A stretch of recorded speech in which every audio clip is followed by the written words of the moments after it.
Delegation of authority. So if suppose we have a person A who's having higher authority and a person B who is the subordinate of person A, and he is going to, Mr. A is going to share some of his authority, share some of his authority to Mr. B, then it is known as a delegation. So when Mr. A, the superior, transfer or share some authority to B is called delegation of authority. And what is authority? That I've already told you. Authority is power to take decision. Authority is power to take decision.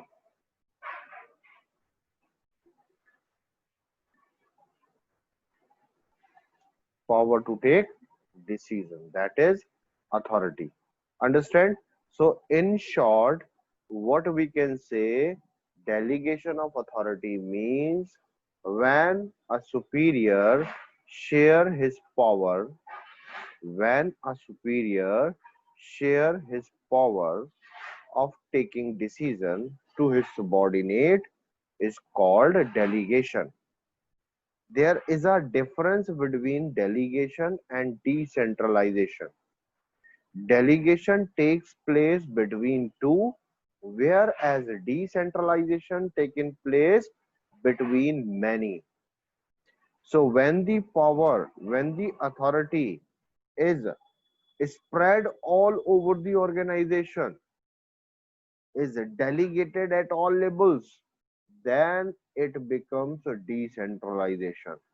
But in short, when we come to the point between the two, if it is shared, it is called delegation. Understand? Yes, sir. So, coming to further of this explanation, it means the granting of authority to subordinates to operate within the prescribed limits. The main point here is a prescribed limit. So up to a limit, the power can be granted or shared to the subordinates. Okay. The manager who delegates authority hold his subordinates responsible for proper performance of his assigned task. The manager can make him responsible, but finally the accountability will be on the shoulder of that manager only. Suppose principal sir has given some task to me to do, and I have shared this. I have given some power to a student or the class monitor to complete that task. If that task is incomplete or having some problem in completion of that, in such case I will make the class monitor responsible, but the accountability will be on my shoulder. The principal sir will get the answer from me that why the work has not been completed. Understand? Say yes or no. Yes. Yes, sir. Yes, sir. Coming to the next, why I'm saying this, because this is one of the most important question of this chapter, because the case study rather confuse you whether it is a decentralization or delegation. Okay, now coming to the next one, to make sure that his subordinates perform all the works effectively and efficiently in expected manner, the manager creates accountability. What it means, what I told you earlier. Okay, means finally the manager will be accountable. So element of delegation, what we studied, authority. Authority means the power of taking decisions in order to guide the activities of others. Authority is that power which influences the conduct of others.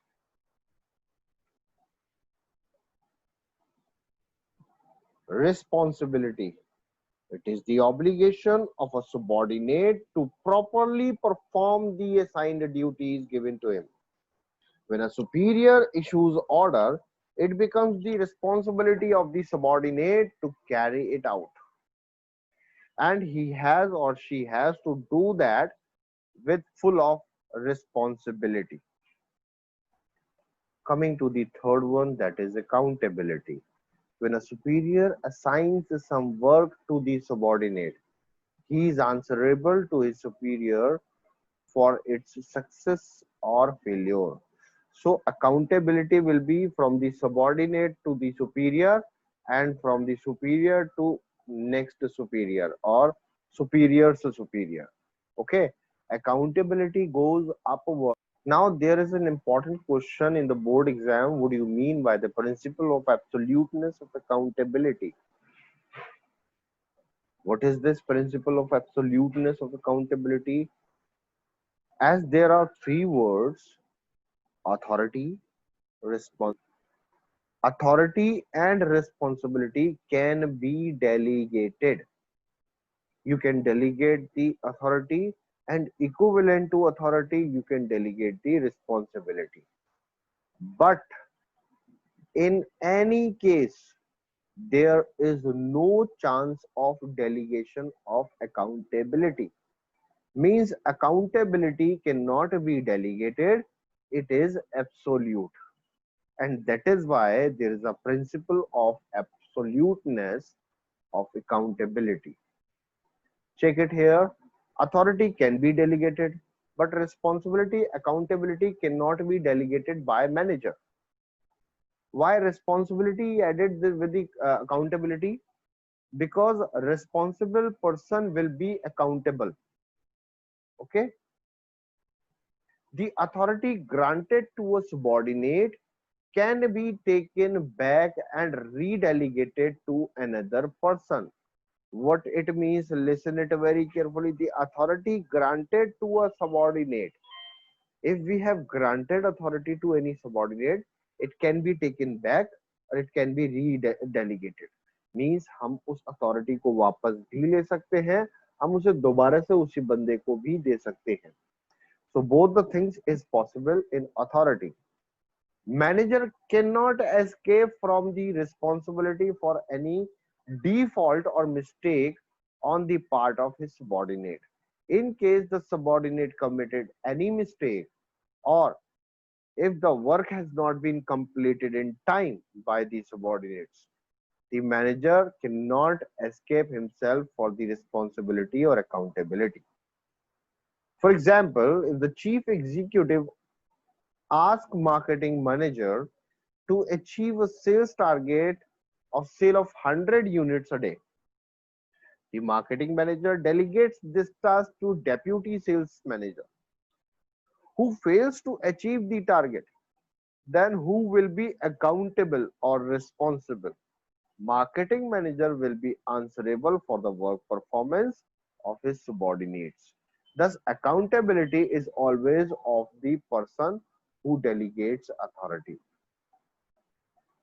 Why you delegate the authority? Just to complete the work.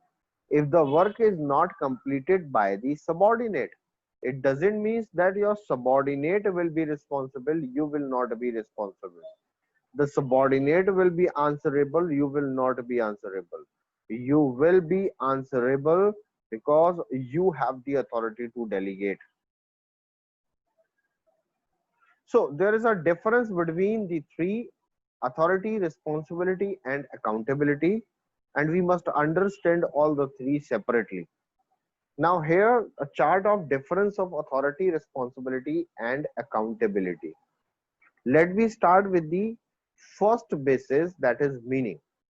Authority means a right to command, whereas responsibility means obligation to perform an assigned task. On the other hand, accountability is accountability for the outcome of the assigned task.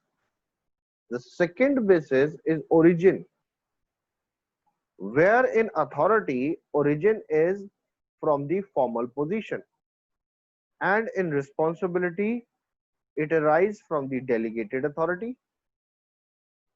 In accountability, it arises from the responsibility. Who is responsible will be answerable. Flow. Now, this is very important. Flow.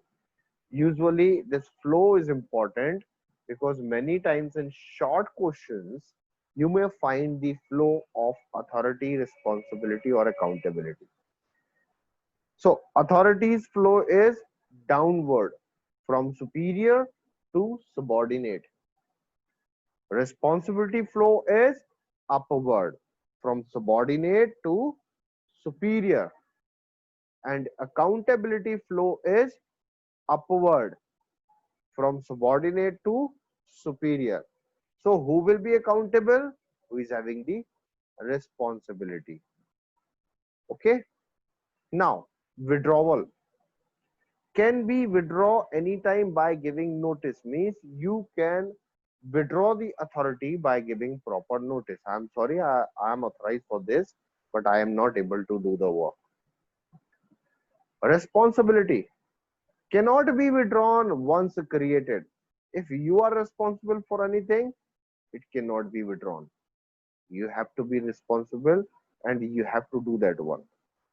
And same thing with the accountability, it also cannot be withdrawn. Means in any case, you cannot blame to others that I am the responsible person, but because of him, I haven't completed my task in time. Or I am accountable person, but this accountability goes to the shoulder of that person who has committed some mistakes. Because of that, I have not completed my work. So remember this, accountability and responsibility cannot be withdrawn. Means आप किसी और को दोषी नहीं ठहरा सकते.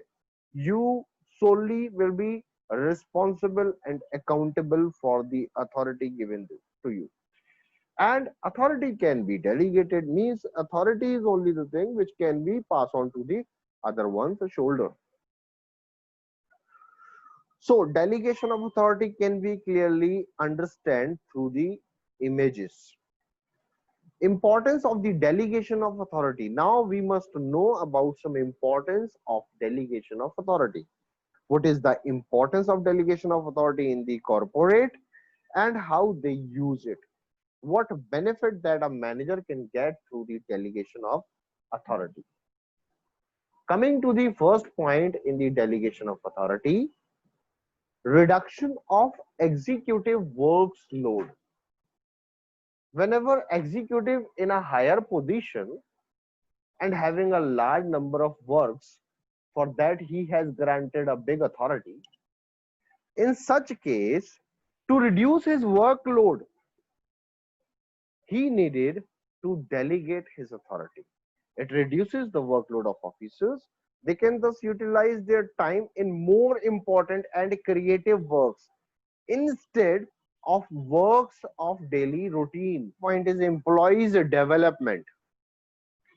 With the help of delegation of authority, the authority means power to take decision, means a decision taking power from manager come to the shoulder of subordinate. So they will have to have an attitude of a manager, like a manager, to do that work or to solve that work. Okay, so employees get more opportunities to utilize their talent, which allows them to develop their skills, which will enable them to perform the complex task. Quick and better decisions are possible. The subordinates are granted sufficient authority, so they need not to go to their superiors for taking decisions concerning the routine matters. Otherwise, it will take a long time. Sometimes we need a quick decision, a better decision. And I hope the better decision can be taken by the subordinate rather than a manager in some aspects.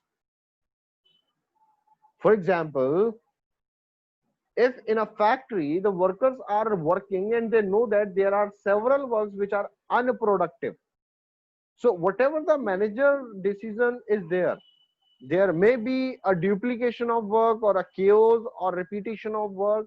or some unproductive works taking place.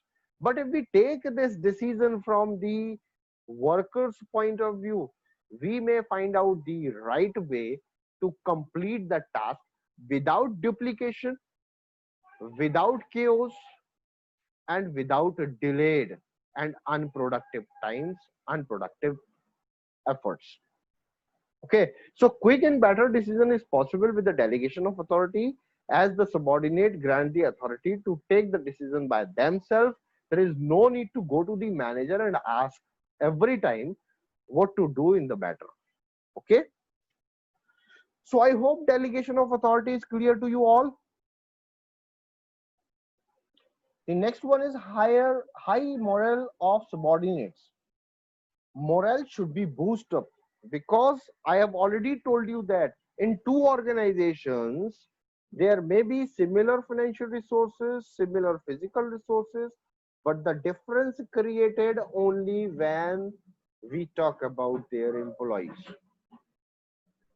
So remember one thing, that employees creates a difference, and in case employees creates a difference, it means there should be a high morale and satisfaction level of the subordinates. So here the point, high morale of subordinate is what? Because of delegation of authority to the subordinate, they get an opportunity to display their efficiency and capacity, and in this way they show their talent to the managers also.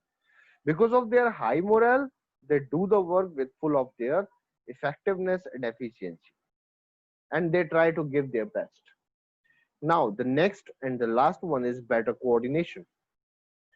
The element of delegation of authority, responsibility, and accountability have to define the powers, duties, and answerability related to various job positions, which results in developing and maintaining effective coordination. So, if we need a coordination, we have to give them some authority, some responsibility, and some accountability, so that they come to know about the powers, duties, and answer ability. When they come to know about this, they definitely go for a coordination, and effective coordination can be created in such a manner. Now, on the other hand, if we talk about decentralization, decentralization is somehow different than the delegation. Before understanding decentralization, you must know about the centralization. Centralization means the power in one hand only. There is a top level management who is having all the powers stored in his or her hand. The point is, when the power is there with the few hands or at the top level, that will have to manage to all. But it is very difficult to manage all the things, because every time all the subordinates has to ask to the top level management for the decision making, and it will take a long time to take the decisions all. And that is why there is a popular saying that if a manager tries to control everything, may end up by controlling nothing. Means, if a manager try to control everything by himself only, do not want to delegate his authority, then it is called centralized power. But in such a case, the manager will be overburdened with the work, whereas the other employees will be free. Understand? So centralized power is needed only where there is a small organization, but in a big organization centralized power cannot work, although centralized power work in some important cases in large organizations. Now, decentralization, if we talk about, there are three levels A, B, C. You can see A, B, C, three levels of authority. At top level, the top level has given his authority to only three employees, whereas the three employees are going to give their or delegate their authorities to many employees. So in this way, we can create a chart of decentralization. Now coming to the meaning of decentralization. Decentralization of authority means dispersal of authority to take decision throughout the organization up to the lower level. It means the dispersal of authority to all levels. It means the dispersal of authority to all levels in the organization. Number two, it employs reservation of some authority with the top level management for the centralized power. They always keep some important authority with themselves only. The top level management reserves some authority, some important authority with themselves, and transferring the rest of the authority to the lower level of organization. Again, there is a point, the very important areas, key KRA, key result areas, the very important areas authority will be kept themselves by the top level, whereas the other authority for the general responsibilities is delegated to the lower level management, the rest of the level of management. This empowers lower level management to take decisions regarding problems faced by them without having go to the upper level. So they will not go to the upper level every time for their problems. They can resolve their problems as and when it arises at their level only. So according to Allen, decentralization refers to systematic effort to delegate to the lowest level all authorities except the one which can be exercised at central point. Now, centralization versus decentralization. If we talk about centralization, means authority retains at the top level, and decentralization, authority delegated to all levels.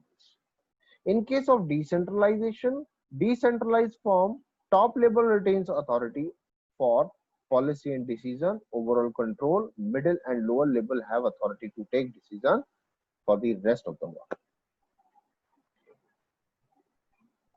Okay, so this is the difference between centralization and decentralization.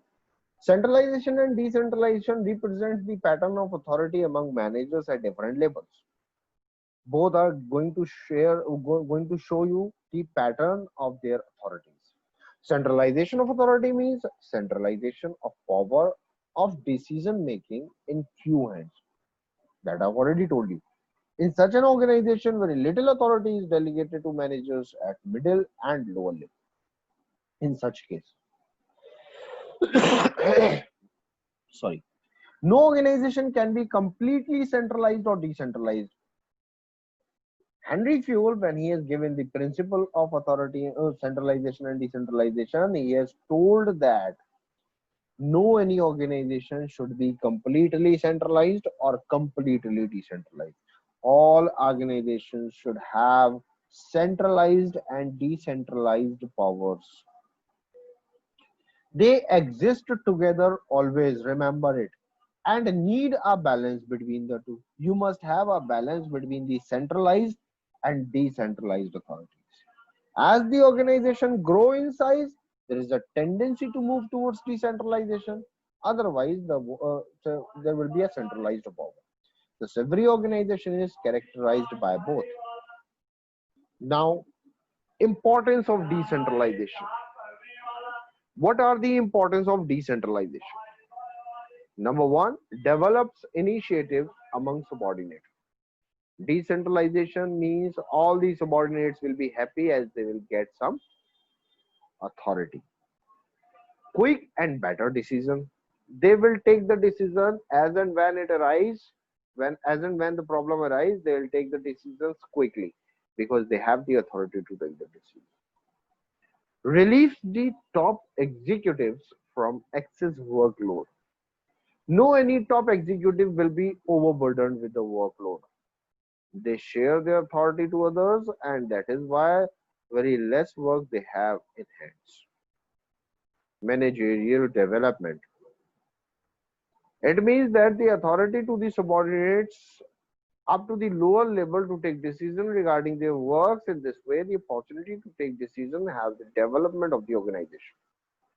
There will be a managerial development of the employees at subordinate level, and through that it will be a development of organization. Better control. It makes it possible to evaluate performance at each level, which result in complete control. Okay, now difference between the delegation and decentralization. This is the last topic of the day. First one is nature. Delegation is compulsory act.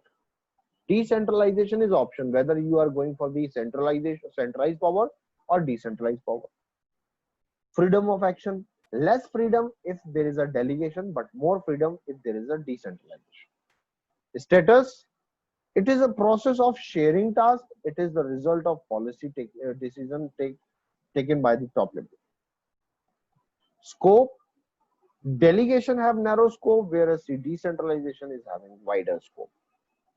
Purpose, delegation reduce the burden of the manager only, whereas decentralization increases the role of the autonomy of lower level of management. Autonomy means they can take their own decisions by themselves. So this is all about today.